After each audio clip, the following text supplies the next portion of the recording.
Hello and welcome to my home kitchen for another round of Cupcake Jemma Cooks the Books. And today I'm actually going back into the archives because I really fancied making something I keep seeing someone make on Instagram. And it's a very special somebody. It's my friend Ravneet Gill. And this recipe is for her twice baked chocolate cake, and it's from her very first book, The Pastry Chef's Guide, which, oh, hello, if I line that up. It is a treasure trove of basics for a pastry chef. So you don't have to be an actual pastry chef. You can just be a hobby chef. You could just really like baking or really like sweet things, or you could just, I don't know, really like cookbooks and never bake a thing. But the fact is, this is a great book with lots and lots of wonderful information in. She goes from really basic things like all the different kinds of custards to loads of different kinds of sponges.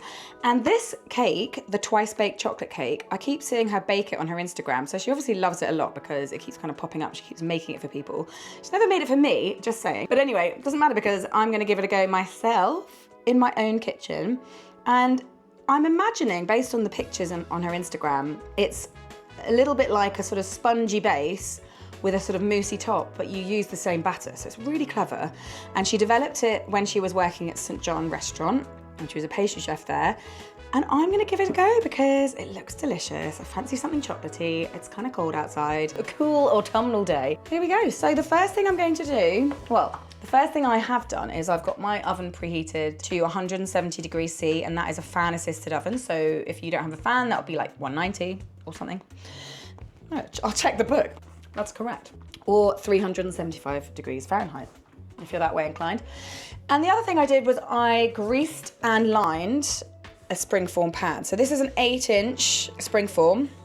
Springform pans are the ones with these little like collars on the front. And I actually didn't have one of these tins. Well, technically I did have one. I did a load of tin clear outs, and my neighbor grabbed a bunch of these tins. So I actually had to text her this morning and say, hey, you know that tin you grabbed, please may I borrow it? So thank you to Georgie for loaning me back my previously owned springform pan. So it's an 8-inch, I've greased it with butter, I've lined it with greaseproof, and now the next thing to do is to melt the chocolate and the butter together. So I've got a bain-marie and I have a heat-proof bowl, and into that I'm going to put 240 grams of dark chocolate and 240 grams of unsalted butter. This can be straight from the fridge, just chopped into pieces. Set that over your bain-marie and then just heat that gently.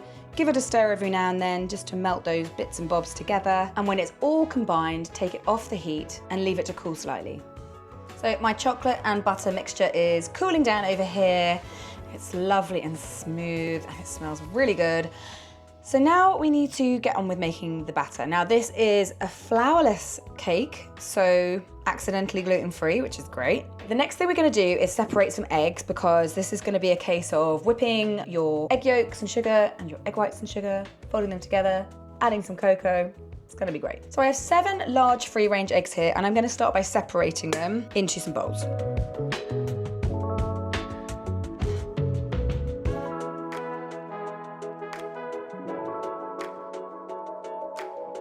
So I've got my eggs split up, my 7 egg yolks, my 7 egg whites, and I'm going to add the sugars. So there's 260 grams caster sugar in total. 100 grams will be going in the egg whites, and 160 grams are going into the egg yolks. And I'm gonna whip those up first using my hand whisk until they're really, really pale and fluffy. And then at the same time, I have my stand mixer here, and I've got my egg whites with the remaining sugar, and I'm gonna whisk those together until they reach soft peaks.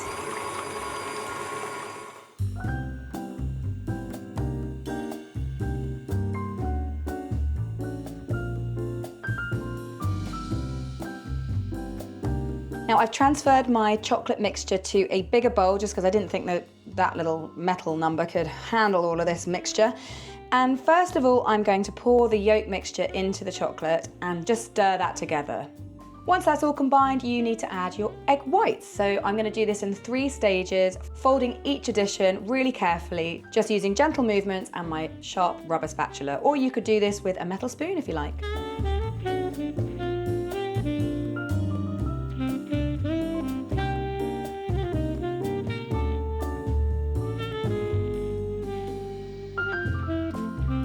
Then when all the egg whites are incorporated, you need to sift in cocoa powder. And I have 15 grams here. Just gonna sift that through, get rid of any lumps, and then carefully fold that through the whole mixture as well.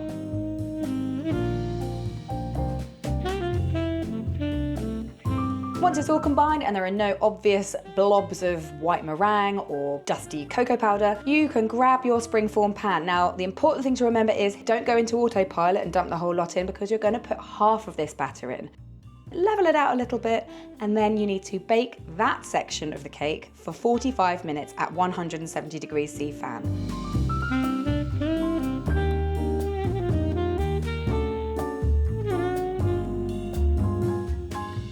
Now, I'm a little bit confused by this, and that's because I've never made it before, but hopefully all will be revealed in the bake. Obviously, we've whipped all of that lovely egg white and mixed it all in really carefully, and now we're just kind of letting half that batter sit there. And I'm a bit concerned that it's going to change the consistency, or I don't know, like already my spoon sort of can scoop it rather than pour it. So I guess we'll wait and see. Rav obviously knows what she's doing, she's an expert. And when the cake is risen and the skewer comes out completely clean, take it out of the oven and leave it to cool a little bit. Meanwhile, turn down the oven to 160 degrees C. So once the cake's had like 10-15 minutes to cool down, you then need to level it off a little bit. So Rav suggests you kind of press the edges down. I'm doing it with a palette knife, and you just want to try and make that top as level as possible. And then you have to put the rest of the batter on and bake at 160 for 25 to 30 minutes until the outer edges have risen and the middle is slightly soft and jiggly. What Rav says here is that the way that you achieve these two textures is that you overcook the first half and you kind of undercook the second half. So I'm guessing the first layer, the bottom layer, is going to be like nice and sort of spongy but firm, and then the top is going to be hopefully sort of nice and fudgy and almost brownie-like, maybe a bit moussey, I don't know. But it's in the oven. It's going to bake at 160 for 25 to 30 minutes. I'm looking for a jiggly texture, so I'm going to give it a little wiggle when the timer's up, and we'll see how we get on.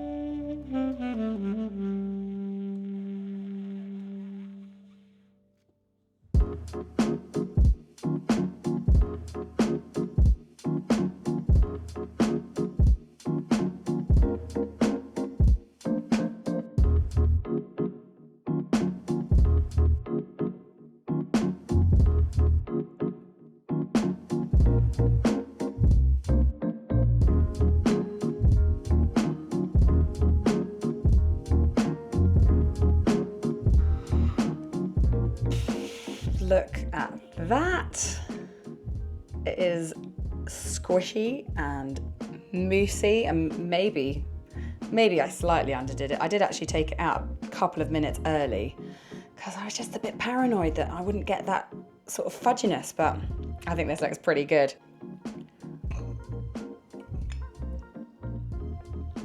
Oh my God. This might be the richest and yet lightest chocolate cake I've ever put in my mouth. I didn't have any creme fraiche with me, so I did have double cream, so I poured that on. And the base is sort of brownie-like. Well, not quite brownie-like, because it's not like dense.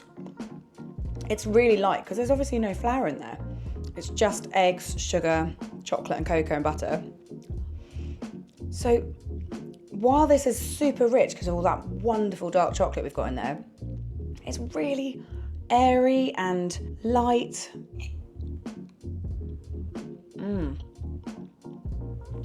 Just look at it.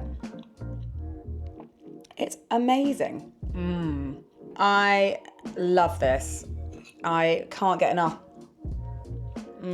Rav says in her book that it's best eaten on the day, but I'm guessing if you put it in the fridge, it'll kind of firm up a little bit, and maybe that's why. But anyway, I don't think this is gonna last 24 hours because I have lots of lovely neighbors who love my baked goods. I have a WhatsApp group, especially for my leftovers.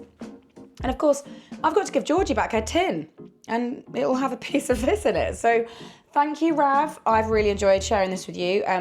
Not you, Rav, you already shared it with us. But anyway, I've enjoyed sharing it with you guys out there watching. Please give it a go. make sure you grab yourself a copy of the Pastry Chef's Guide. Now, she has got 2 other books. They're on my shelf. We've got Baking for Pleasure, which is like exactly what you expect. It's recipes that you just want to bake because you love baking and it's fun and you love to share. And we've also got Sugar I Love You, which is another lovely book, an ode to sugar and sweet stuff. And it's just lovely. But I will keep coming back to a Pastry Chef's Guide whenever I want to know anything technical, or I just want to sort of sense check like my recipes, or sense check anything like creme anglaises and creme pâtes and things. There's really good sections in it about ganache and like troubleshooting, like what can go wrong. It's great, and it's just full of really yummy recipes as well as really brilliant tips and tricks. So make sure you get yourself a copy of the Pastry Chef's Guide. If you don't follow her yet, please do follow Rav on Instagram.